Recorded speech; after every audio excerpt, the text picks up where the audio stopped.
اس کا فیصلہ کرتے ہیں. اگر خود ان کو معلوم نہ ہو تو پھر کسی مولوی اور عالموں کے پاس جاتے ہیں اور ان سے پوچھتے ہیں کہ اس مسئلے کے مطابق قرآن میں کیا سند ہے، یعنی قرآن میں کیا بتایا گیا ہے اس مسئلے کا. جیسے کہ قرآن میں نکاح کے بارے میں کہ کس کس کے ساتھ نکاح جائز ہے، محرم کے بارے میں کون محرم ہے کون نہ محرم ہے، طلاق کے بارے میں، یتیموں کے بارے میں جن کے کیا کیا حقوق ہے، وراثت کے بارے میں کس کس کا کس طرح کا حصہ ہے، سارا کچھ دنیا زندگی کے جتنے بھی مسائل ہیں اس کے بارے میں اللہ تعالیٰ نے قرآن میں تقریباً سارے کچھ کے بارے میں اللہ تعالیٰ نے بتایا ہوا ہے. اور کچھ چیزوں کے بارے میں احادیث میں موجود ہے. تو وہ جو ہے وہ ہمارے لیے سند ہو جاتی ہے. اس کو حد بھی کہہ سکتے ہیں، سند بھی کہتے ہیں. تو سند جو ہے اس طرح کہ یہ اس چیز کے بارے میں یہ سند موجود ہے. جیسے کہ اب یہ کافر مشرکین لوگ کہہ رہے ہیں کہ یہ جانور یعنی انہوں نے جو خاص جانور چھوڑے ہوتے ہیں، مثال کے طور پر ان کا سائبہ اور بحیرہ جانور جن کے گلوں میں پٹے ڈال کے مختلف آستانوں کے نظر پر چھوڑ دیے جاتے ہیں کہ یہ مخصوص لوگ کھا سکتے ہیں اور کوئی اس کو ہاتھ بھی نہیں لگا سکتا، اور اس پر جو ہے سواری کرنا بھی ممنوع ہوتا ہے، اور اس کا جو ہے دودھ دھوتے بھی نہیں ہے بغیر اللہ کے نام سے، اگر دھوتے ہیں تو دھو دیتے ہیں. تو اس طرح یہ جانور جو ہے، اس جانوروں کے پیٹ میں جو بچہ ہوتا ہے وہ اگر پیدا ہوتا ہے تو وہ جو ہے وہ کہتے ہیں خاص طور پر اس کو صرف مرد کھا سکتے ہیں، عورتیں نہیں کھا سکتی. یا جو ہے وہ جانور جو ہے اگر ذبح کیا جائے تو اس کے پیٹ سے جانور جو بچہ نکلتا ہے وہ اگر زندہ ہو تو اس کو مرد کھا سکتے ہیں اور ہماری عورتیں نہیں کھا سکتی. اب یہ ایک قانون انہوں نے پیش کیا ہے، بنایا ہوا ہے، اپنے آپ سے ان کے رسومات تھے اور اپنے مذہب میں شامل کر لیا ہے، ان کے آباء و اجداد سے ہوتا چلا آیا، جو کہ مذہبی ایک قانون بن گیا. تو یہ قانون جو ہے اس کی کوئی سند نہیں تھی، کسی کتاب میں اس کے بارے میں نہیں تھا. تو یہ سند کا مطلب یہ ہے کہ کہیں پر اس کا لکھا ہوا نہیں تھا کہ اللہ کی طرف سے ہے. جس طرح احادیث میں ہوتا ہے کہ یہ جو ہے فلاں تابعین نے جو ہے فلاں صحابہ سے سنا تھا، اور فلاں صحابہ نے پھر دوسرے صحابہ سے سنا تھا، اور پھر اس صحابہ رضی اللہ تعالیٰ عنہ نے محمد صلی اللہ علیہ وآلہ وسلم سے بذات خود سنا تھا. تو وہ ایک سند ہو جاتی ہے. تو اس طرح ان کے اس قانون کے بارے میں کوئی سندیں موجود نہیں تھی، اپنے آپ سے اس کا مطلب بنائی ہوئی تھی. اور اگر کہتے تھے کہ اگر وہ بچہ جو ان کے منت مانے ہوئے وہ مختلف آستانوں پر جو ہے نظر کیے ہوئے جانوروں کے پیٹ سے اگر وہ بچہ جو ہے وہ مردہ نکلے تو اس میں پھر سب برابر ہے، یعنی پھر اس کو عورتیں بھی کھا سکتی ہیں، پھر اس کو ہر کوئی کھا سکتا ہے، اور اگر وہ زندہ ہو تو اس کو صرف مرد کھائیں گے. تو یہ مختلف جو ان کے رسومات تھے اور قانون اپنے بنائے ہوئے تھے.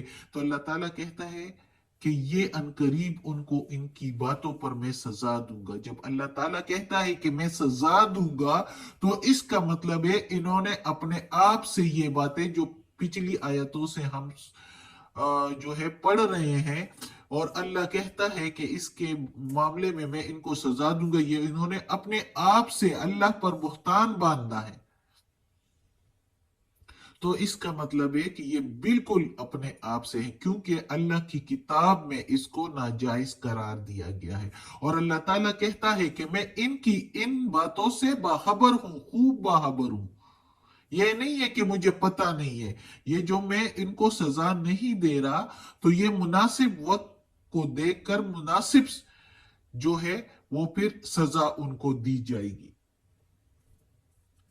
جو ہے اس طرح کی حرکتیں کر رہے ہیں تو اللہ تعالیٰ اس سے جو ہے باخبر ہے، خوب باخبر ہے. وہ اپنی حکمت کے مطابق مناسب وقت میں ان کو مناسب سزا پھر دے گا، اور وہ خوب باخبر ہے ان سب باتوں سے. اب اگلی آیت ہے قد خسر الذین، تحقیق خسارے میں ہیں وہ لوگ جو، قد کے میننگ تحقیق، کنفرم کی ہوئی بات، خسرہ خسارے میں، نقصان میں، گھاٹے میں، وہ جو الذین، وہ جو قتلوا، قتل کرتے ہیں اولادہم، اپنی اولاد کو، سفہن، بے وقوفی سے،